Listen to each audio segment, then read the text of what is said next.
What bothers you more, losing $100 or winning $100? For most of you, statistically, it's losing the $100, and it's called the prospect theory, and I'll dive into it in this video, but it talks about loss aversion and how all of us prefer to avoid loss versus have gain, and how that integrates into your retirement and financial planning, I'm going to cover in this video. One of my favorite books over the last few years has been this one here, Building a Story Brand. And I use this book to build a lot of what we do here at Parallel Wealth, build the team, build the focus, and all the marketing stuff that you see on a daily basis, hopefully. But as I was rereading this book for the 10 millionth time here on vacation, I came across something that kind of triggered me again. It was about loss aversion and how people prefer to avoid loss rather than have gain. Now, we all want gain, obviously, but if we have the choice between the two, we're going to take avoiding that loss. The book talks about that people are 2 to 3 times more likely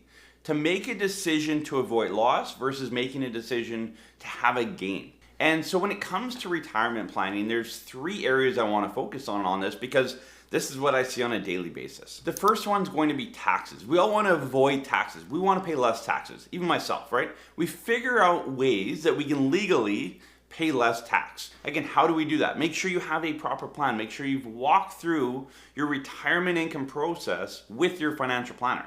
Things around government benefits, your pension, how do you draw down accounts? Is it important to build up a TFSA in your account? Like, how does everything work together? Do you have rental properties, a corporation? These types of things all need to funnel together to create loss aversion for you. The flip side to it is if we can do loss aversion and pay less tax, I would say 95% of the time, if not more, you're going to have more money in your pocket after tax. So not only is it a loss aversion mechanism, but it's a gain on the other side. So it's kind of a double benefit. I want to read you a quick blurb here from the book. So in 1979, Nobel Prize winner Daniel Kahneman published a theory about why people make certain buying decisions. Prospect theory, which I mentioned earlier, as it was called, disposed that people are more likely to be dissatisfied with a loss than they are satisfied with a gain. In other words, people hate losing $100 more than they like winning $100. And that was my original question to you. Which one kind of gets you going? And I think for younger people, it's about getting money. But I think as you get closer to retirement, it's all about loss aversion. And so this study that Kahneman did, and again, he won a Nobel Prize for it, it was about kind of ages from start to finish of life. And I would say I'd break this into 2. And again, that earlier generation, while you're building wealth, hey, I'd rather buy something that might get me $100, and if I lose it, so be it, I got time on my side. But as you know, if you're watching this video, you're probably a bit closer to retirement, or it's kind of a retirement mindset in that, no, Adam, I've done my making money. I want to avoid losses at this point. And so it's really important to kind of go through your retirement plan, go through your mindset of shifting your mindset to, okay, let's make sure we're not hitting home runs anymore. We're okay with singles and doubles. And that has to do with your investments, your tax planning, the types of jobs you take now, the types of trips you take now. We have some clients that took a trip very near to retirement, and they were kind of, they live on the edge a little bit. They like more adventure, and they never scaled that back through life. And they had a major accident on their last trip, shut everything down, and it's going to derail their retirement. So there's many areas of your life that you need to look at loss aversion.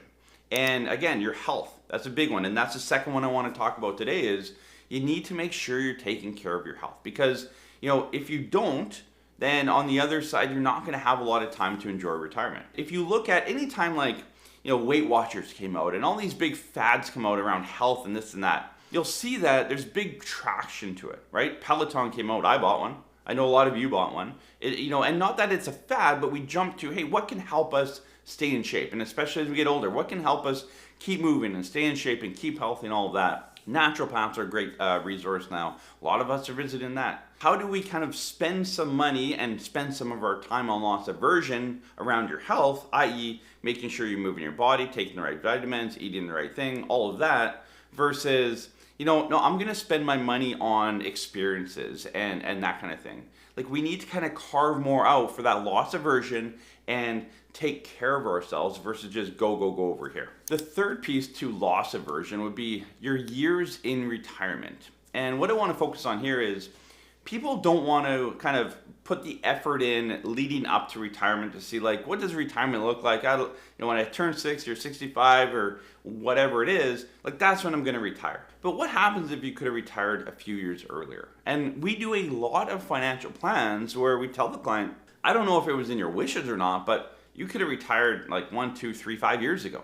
For a lot of these people, the feedback is like, oh man, I wish I knew that. I wish I had done some planning so I could have retired a few years earlier and enjoyed that. So sometimes loss aversion is, avoiding working longer than we have to and enjoying more years in retirement. And part of that process is to make sure that you're doing financial planning, retirement planning with your certified financial planner to make sure that like when is that trigger date? When can you retire? You may not want to retire at that date. I get that. I talked to a couple the other day and they're ready to retire as far as they are, financially. She's pulling the trigger.